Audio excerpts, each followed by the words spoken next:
Shalom, selamat pagi buat kita semua, Jemaat GKI BTC Bogor dimanapun berada.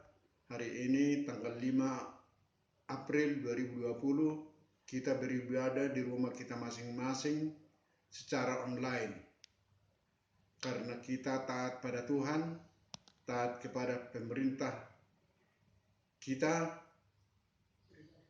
dan pemerintah melarang untuk kita berkumpul di suatu tempat, dan tidak boleh kita berkumpul di suatu tempat sebab ada virus COVID-19.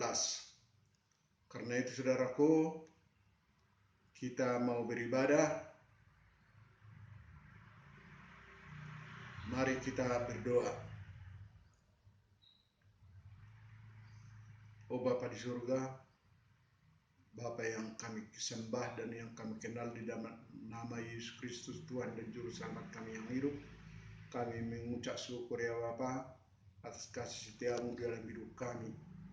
Karena kalau Tuhan kami andalan kami, pertolongan kami, perteduhan kami. Meskipun kami Tuhan beribadah secara online di rumah kami masing-masing, tapi kuasa-Mu tidak pernah terbatas bagi kami untuk memberkati kami, untuk menjamah kami. Sebab kami tetap memegang firman-Mu di Yesaya 41 ayat 10. Janganlah takut sebab aku menyertai engkau, janganlah bimbang sebab aku ini Elohimmu, aku akan meneguhkan, bahkan akan menolong engkau, aku akan memegang engkau dengan tangan kananku yang membawa kemenangan.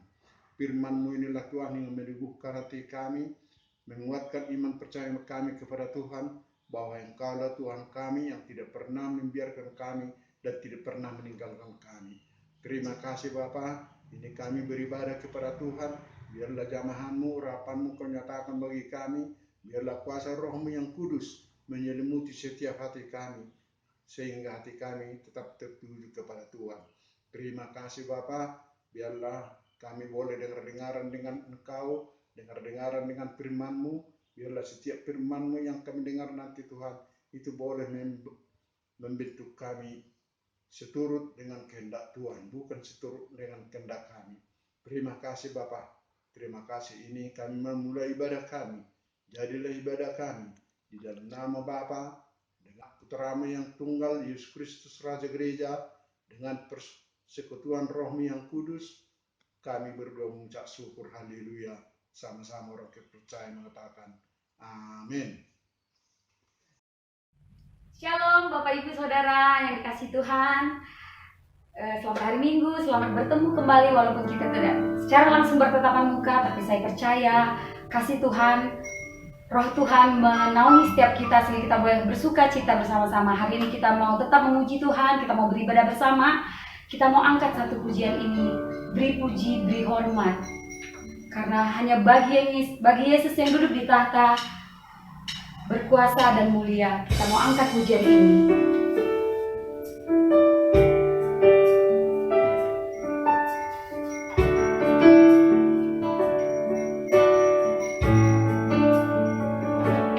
Beri puji, beri hormat bagi Yesus yang duduk di tahta, berkuasa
puji Tuhan, kita mau sorakan nama Tuhan, karena Tuhan akan bangkit bagi kita semua. Mari kita katakan, kerahkan kekuatan-Mu ya Tuhan, tunjukkan kuasa-Mu ya Tuhan, serahkan musuh-Mu, selamatkan umat-Mu. Kita nyanyikan lagu ini dengan bersorak-sorai, kita bangkit berdiri, kita bertepuk tangan.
usah cemas karena Tuhanlah yang menghibur kita.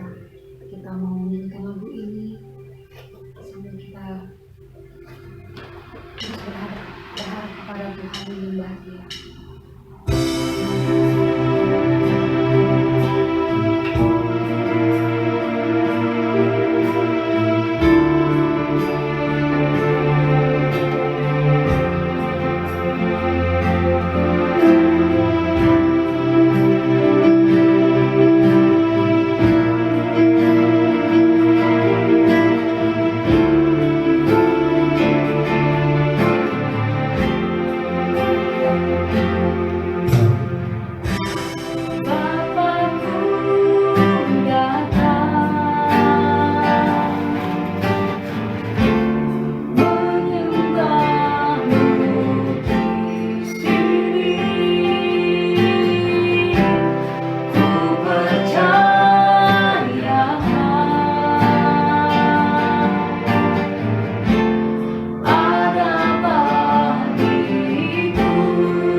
Ajaib perkasa perbuatanmu.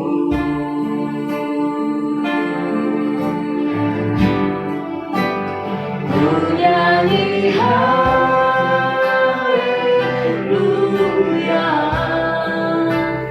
ku nyanyi haleluya.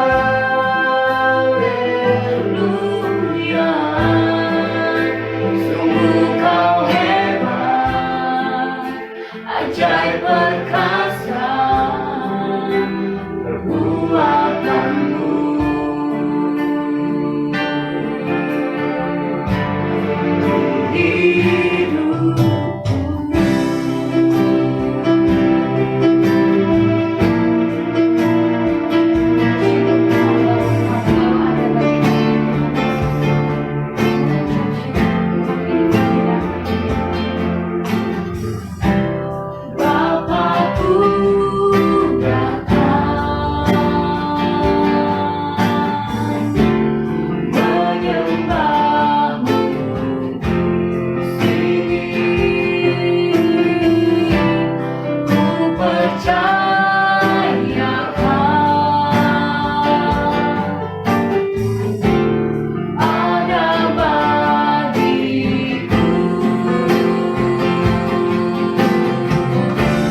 aman bersamamu.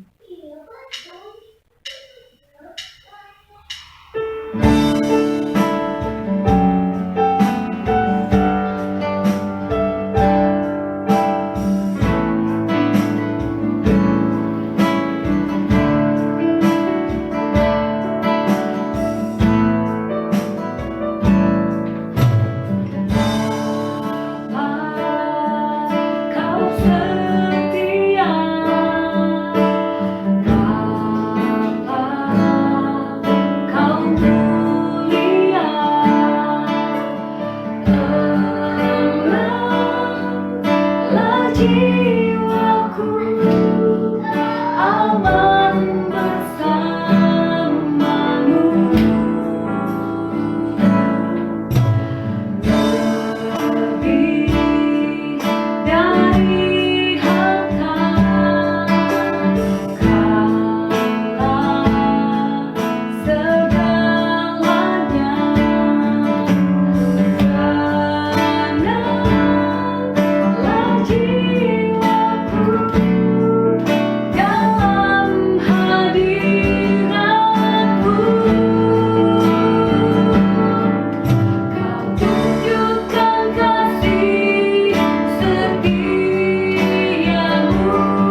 Bapa di sorga, kami mohon Tuhan pimpinan Roh Kudus. Sementara firman Tuhan diberitakan, biar Roh Kudus ambil alih semuanya. Semua kami Tuhan, termasuk yang menyampaikan dan yang mendengarkan, sehingga boleh kami Tuhan semakin dikuatkan iman kami, diteguhkan iman kami. Sehingga boleh kami Tuhan bertahan teguh berdiri di tengah-tengah keadaan sulit yang terjadi saat-saat ini.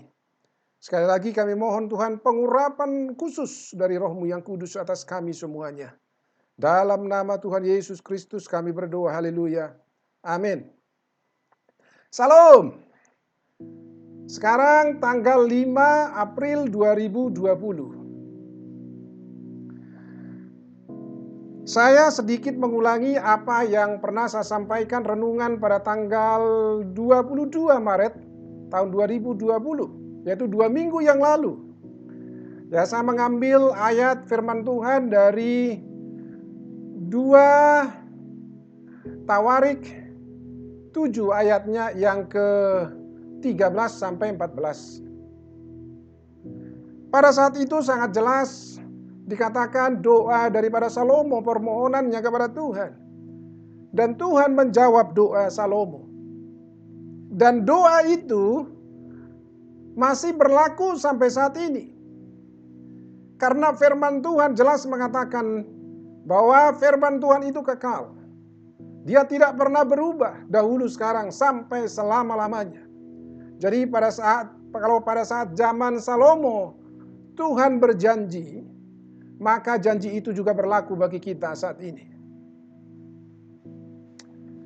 Pada saat itu Tuhan mengatakan kepada Salomo, Tuhan berjanji,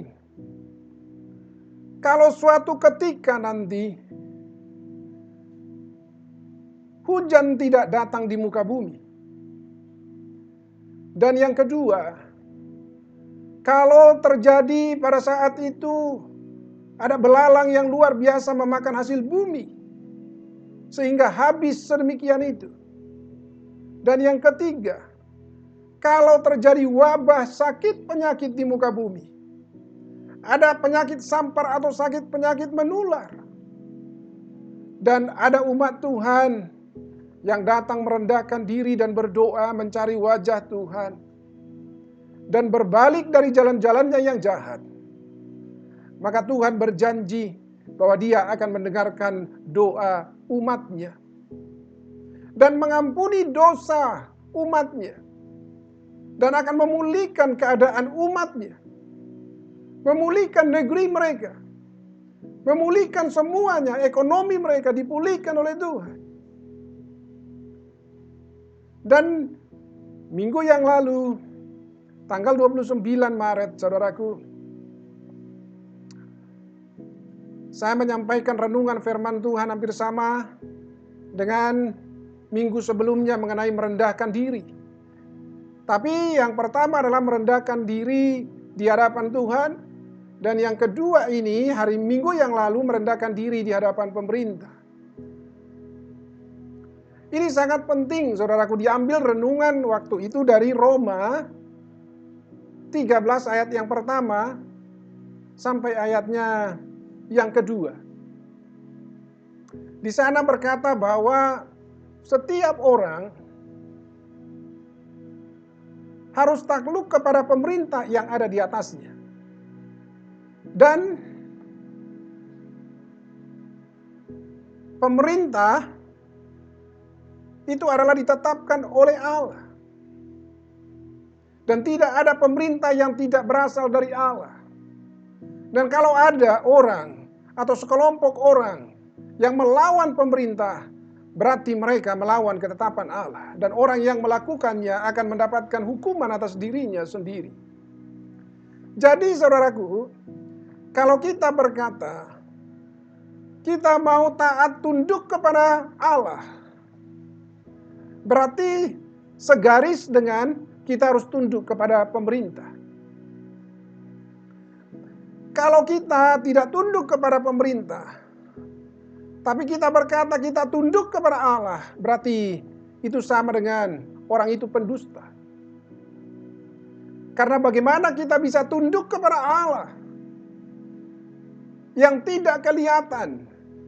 Sementara kita tidak tunduk kepada pemerintah yang kelihatan.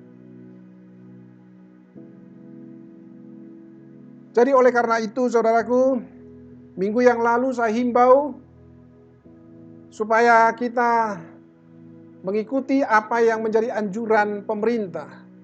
Kita taati apa yang menjadi himbauan pemerintah. Karena bagaimanapun pemerintah yang ada sekarang adalah berasal daripada Allah dan ditetapkan oleh Allah. Apapun keputusan pemerintah saat ini, itu adalah yang terbaik bagi kita semua.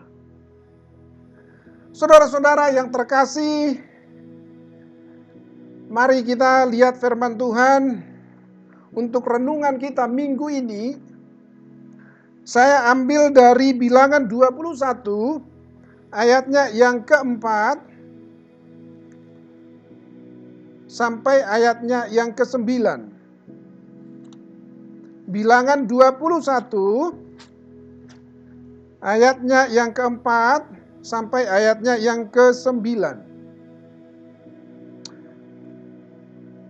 Sekarang kita membahas mengenai recovery, yaitu pemulihan dan kesembuhan. Saya baca dari ayat yang keempat sampai ayat yang ke-9. Setelah mereka berangkat dari Gunung Hor, berjalan ke arah Laut Teberau untuk mengelilingi tanah Edom, maka bangsa itu tidak dapat lagi menahan hati di tengah jalan. Lalu mereka berkata-kata melawan Allah dan Musa, "Mengapa kamu memimpin kami keluar dari Mesir, supaya kami mati di padang gurun ini? Sebab di sini tidak ada roti dan tidak ada air, dan akan makanan hambar ini kami telah muak." Ayat yang ke-6, lalu Tuhan menyuruh ular-ular tedung ke antara bangsa itu yang memagut mereka, sehingga banyak dari orang Israel yang mati. Ayat yang ke-7, kemudian datanglah bangsa itu mendapatkan Musa dan berkata, "Kami telah berdosa, sebab kami berkata-kata melawan Tuhan dan engkau. Berdoalah kepada Tuhan, supaya dijauhkannya ular-ular ini daripada kami." Lalu Musa berdoa untuk bangsa itu. Ayat yang ke-8, maka berfirmanlah Tuhan kepada Musa, "Buatlah ular tedung dan taruhlah itu pada sebuah tiang. Maka setiap orang yang terpagut, jika ia melihatnya, akan tetap hidup." Lalu Musa membuat ular tembaga dan menaruhnya pada sebuah tiang. Maka jika seseorang dipagut ular dan ia memandang kepada ular tembaga itu, tetaplah ia hidup. Saudara-saudaraku, kita tahu apa yang terjadi pada saat itu. Orang Israel dalam perjalanan mereka dari Mesir ke tanah Kanaan, mereka harus melewati yang namanya gurun pasir yang kering. Dan Tuhan menjagai mereka, menyertai mereka dalam perjalanan di padang gurun. Bahkan Tuhan memberkati mereka, memberikan makanan yang berlimpah kepada orang Israel. Walaupun mereka tidak menanam, tidak menuai, tidak menabur, tidak menanam, tapi mereka menuai. Setiap hari Tuhan memberikan roti, yaitu manna, kepada orang Israel. Tapi mereka tidak tahu berterima kasih. Mereka bahkan berontak kepada Tuhan. Mereka berontak kepada Musa yang menjadi pemimpin, yang menjadi otoritas di atas mereka. Mereka tidak berkata-kata kepada Tuhan secara langsung, saudaraku. Tapi mereka berkata kepada Musa sebagai pemimpin mereka. Tapi walaupun mereka berkata kepada Musa, itu sama halnya mereka sedang melawan Tuhan. Karena bagaimanapun Musa sebagai pemimpin di atas mereka ditetapkan oleh Allah bagi mereka. Jadi barang siapa melawan pemerintah di atasnya, berarti sama dengan dia melawan Allah yang menetapkan orang itu sebagai pemimpin. Itu sebabnya Tuhan murka kepada orang Israel. Mereka protes kepada Musa karena mereka bosan dengan makanan mana yang dikirimkan oleh Tuhan setiap hari. Itu adalah mujizat yang luar biasa.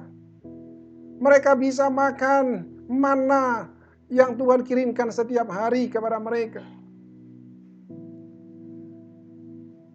Dan mereka berkata kepada Musa, mereka protes kepada Musa, mereka bersungut-sungut kepada Musa dan berkata kepada Musa, "Kenapa kamu membawa kami keluar dari Mesir supaya kami mati di padang gurun ini?" Tapi Musa adalah orang yang sangat lembut. Dia tidak emosi, dia tidak marah kepada bangsa itu. Dan apa yang terjadi, saudaraku, mendengar itu, mengetahui hal itu, Tuhan murka kepada orang Israel karena mereka berontak dalam perjalanan mereka menuju tanah Kanaan. Dan akhirnya Tuhan mengizinkan menyuruh ular beludak, ular tedung ke tengah-tengah Israel. Dan ular-ular itu menggigiti sebagian orang-orang Israel pada saat itu.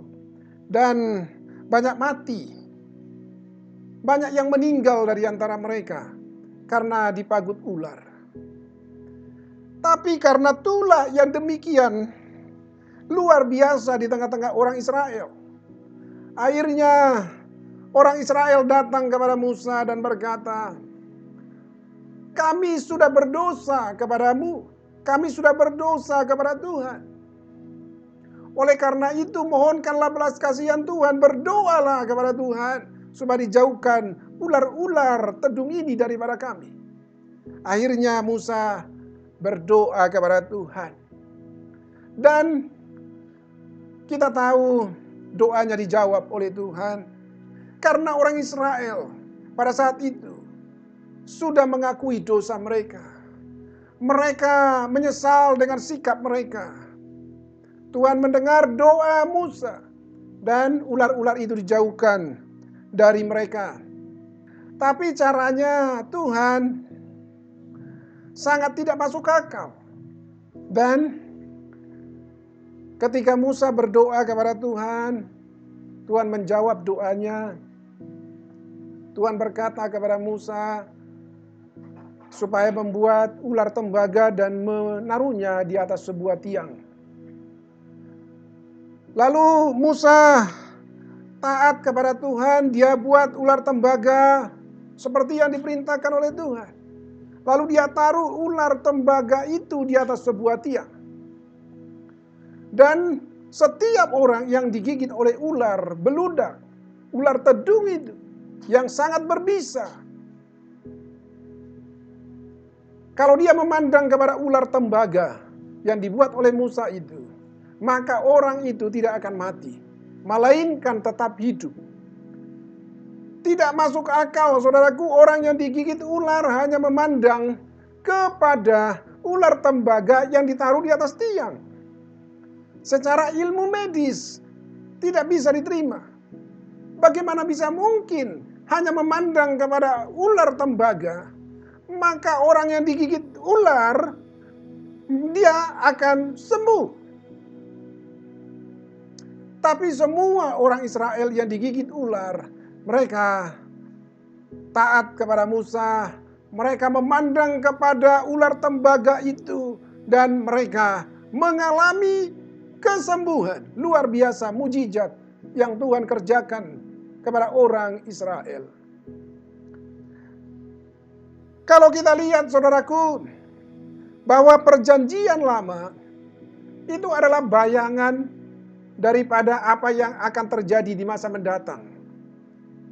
Yaitu wujudnya adalah Kristus. Sangat jelas dikatakan di dalam Kolose 2 ayat yang ke-17. Bahwa apa yang terjadi dalam perjanjian lama, hukum Taurat, itu adalah bayangan saja. Termasuk di dalam Ibrani 10, saudaraku. Ayat yang pertama dikatakan juga di sana bahwa hukum Taurat di dalamnya adalah bayangan daripada apa yang akan terjadi di masa mendatang, yaitu keselamatan bagi umat manusia. Jadi apa yang telah ditulis, apa yang terjadi di Bilangan 21 ayat yang ke-4 sampai ayat yang ke-9 ini adalah bayangan daripada apa yang akan terjadi di masa mendatang, yaitu mengenai keselamatan kepada umat manusia. Dan wujudnya adalah Kristus yang digantung di kayu salib. Dan kita tahu sekarang ini ada banyak orang di muka bumi, di Indonesia, yang saat ini terinfeksi oleh penyakit virus corona. Ada banyak yang meninggal, dan saat-saat ini ada banyak yang sedang perawatan karena virus corona. Saya mau katakan kepada setiap orang yang mendengarkan acara ini, siapapun saudara, dimanapun saudara berada, kalau engkau terinfeksi virus corona, Tuhan berkata kepadamu, pandang kepada salib Yesus, pandang kepada Yesus yang digantung di kayu salib, maka engkau akan sembuh. Itu adalah janji Tuhan kepada setiap orang yang memandang kepada Yesus. Apapun sakit penyakitmu, termasuk saat ini engkau terinfeksi virus corona, kalau engkau pandang kepada Yesus, maka engkau akan mengalami kesembuhan. Itu adalah janji Tuhan dan itu adalah pasti akan terjadi bagi saudara. Oleh karena itu, mari setiap orang dimanapun saudara berada, jangan cemas kalau engkau terinfeksi oleh virus corona, engkau tidak akan mati. Mungkin engkau takut dengan kematian. Sama dengan orang Israel yang digigit ular. Mereka tidak ada harapan untuk hidup pada saat itu. Tapi obatnya hanya satu, saudaraku, yaitu memandang kepada ular tembaga yang ditaruh oleh Musa di atas sebuah tiang, yaitu wujudnya adalah Kristus Yesus yang menanggung dosa manusia. Jadi kalau saudara terinfeksi virus corona, jangan takut mati. Engkau akan tetap hidup dimanapun saudara saat ini berada. Mungkin engkau sekarang ketakutan luar biasa, tapi saya mau katakan harapan bagimu sangat besar. Karena Yesus Kristus yang digantung di kayu salib, itulah obat bagimu. Kau tinggal memandang percaya kepada Yesus, maka engkau akan memperoleh hidup, bukan hanya hidup di dunia ini, tapi hidup yang kekal nanti di sorga bersama-sama dengan Dia. Saudaraku, kalau di dalam Yohanes dikatakan, Yohanes 3 ayatnya yang ke-14 sampai 15 jelas di sana dikatakan, sama seperti Musa meninggikan ular di padang gurun, demikian juga Yesus ditinggikan.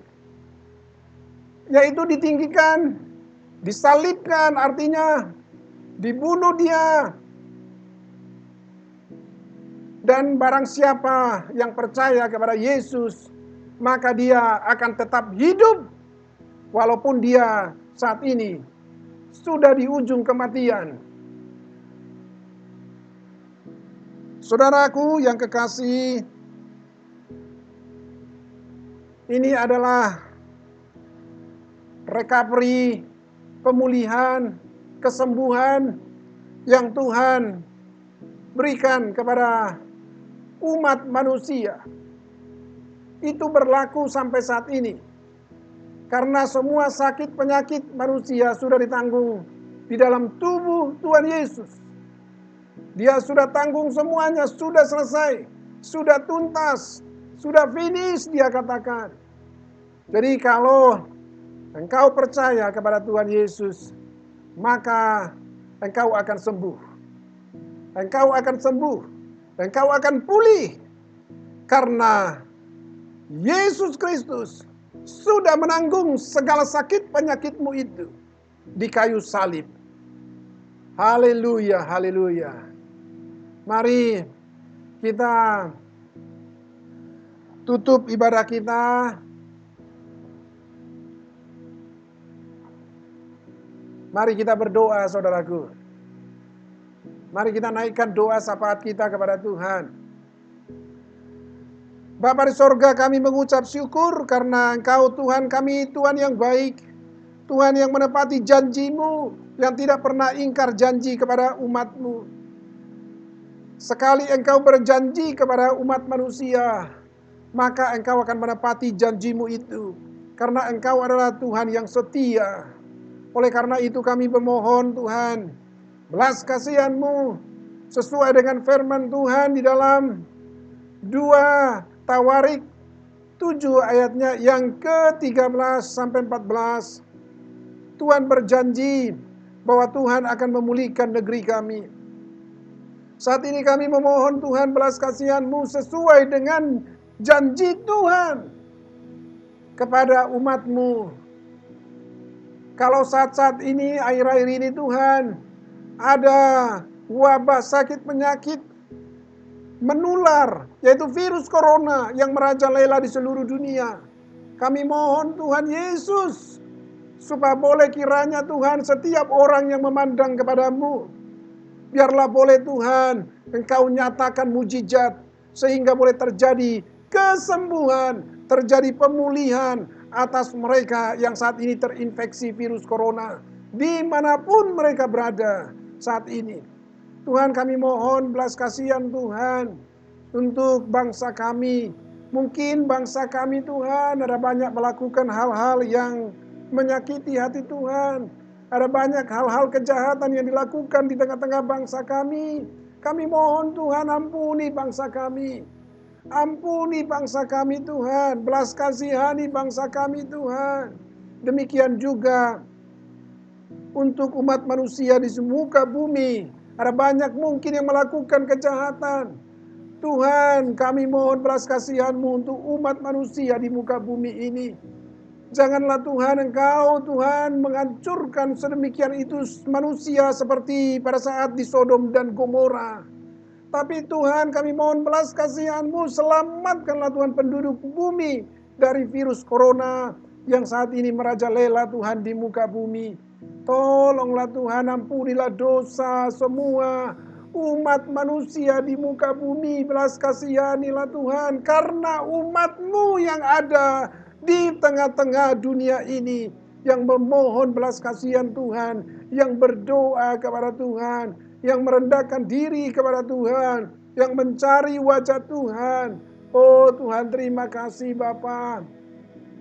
Dan juga kami berdoa untuk pemerintah kami, supaya boleh Tuhan yang memberkati presiden kami Tuhan.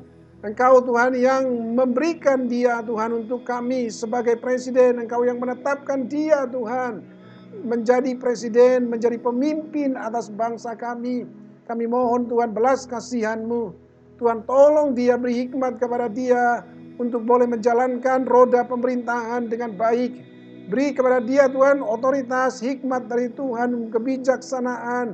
Oh, beri kepada dia Tuhan wibawa daripada Tuhan. untuk boleh dia menjalankan tugasnya sebagai wakil Tuhan di tengah-tengah bangsa kami. Kami mohon Tuhan untuk semua umat-Mu Tuhan, dimanapun saat ini berada, mungkin ada yang saat ini sedang sakit, mengalami kelemahan tubuh seperti Ibu Simamora. Kami mohon pertolongan Tuhan, kami mohon Tuhan mujizat Tuhan, kami mohon belas kasihan-Mu Tuhan untuk ibu ini, supaya boleh kiranya Tuhan memulihkan kesehatan Ibu Simamora. Tolong Tuhan Yesus untuk anak-anaknya, berkati mereka semuanya, supaya boleh Tuhan membantu merawat ibundanya dengan tulus. Semuanya Tuhan, perobatan yang sudah diberikan, supaya Tuhan yang memberkatinya. Demikian juga Tuhan, kami berdoa untuk umat-Mu yang mengalami dampak ekonomi. Saat-saat ini usaha mereka sedang turun. Tuhan, tolong Tuhan Yesus, supaya boleh Tuhan kiranya menghindarkan daripada kebangkrutan ekonomi daripada anak-anak-Mu Tuhan di Indonesia, termasuk umat-Mu, jemaat-Mu Tuhan di gereja kami GKKD, GKKD Cibogo Tuhan, Bandung, supaya boleh Tuhan yang memberkati semua usaha anak-anak-Mu ya Bapa. Kami serahkan Tuhan semua, supaya boleh Tuhan apa yang dikerjakan oleh umat-Mu di saat-saat ini dari rumah, mungkin ada bisnis online, Tuhanlah yang memberkati berkali lipat ganda ya Bapa di surga. Terima kasih Tuhan, terima kasih, terpujilah nama-Mu Bapa kekal selama-lamanya. Dalam nama Tuhan Yesus Kristus kami berdoa, sama-sama kita katakan amin.